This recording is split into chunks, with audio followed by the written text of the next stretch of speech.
Mkurugenzi mtendaji wa shirika la uzalishaji mali la Jeshi la Kujenga Taifa SUMA JKT, Brigadier General Petro Ngata, kwa niaba ya mkuu wa JKT na afisa mtendaji mkuu wa shirika Meja Jenerali Rajab Mabele, leo tarehe 15 Aprili 2025, amewaongoza maafisa, askari, vijana, watumishi wa umma na waombolezaji wote kuaga mwili wa marehemu Meja Amina Kafuye katika hospitali kuu ya jeshi Lugalo jijini Dar es Salaam.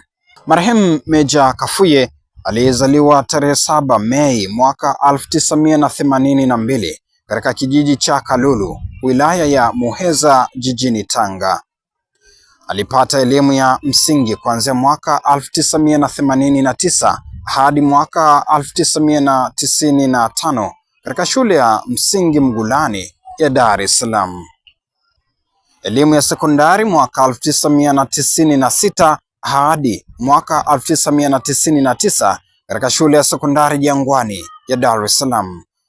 Elimu ya juu ya sekondari katika shule ya sekondari Kinondoni, hiyo ilikuwa mwaka 2001 hadi 2003.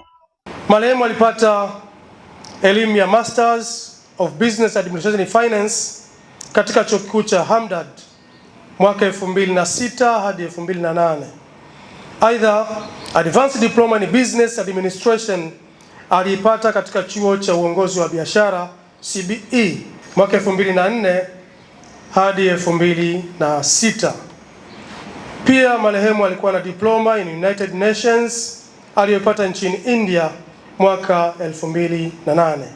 Aliandikishwa katika Jeshi la Ulinzi la Wananchi wa Tanzania tarehe 6 Aprili 2013.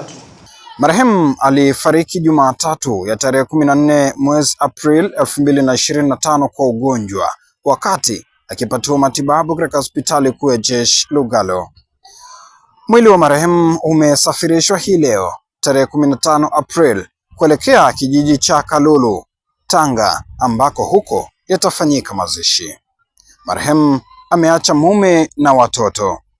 Mkuu wa Jeshi la Kujenga Taifa na afisa mtendaji mkuu wa SUMA JKT, Meja Jenerali Rajab Mabele, anatoa pole kwa ndugu, jamaa na wote walioguswa na kifo hicho ambacho kimeacha pengo kiutendaji, kwani juhudi zake zilikuwa bado zinahitajika katika Jeshi la Kujenga Taifa, Jeshi la Ulinzi la Wananchi wa Tanzania na taifa kwa ujumla. Mungu ailaze roho ya marehemu mahali pema peponi. Amen. Naitwa Florian Lutahiwa.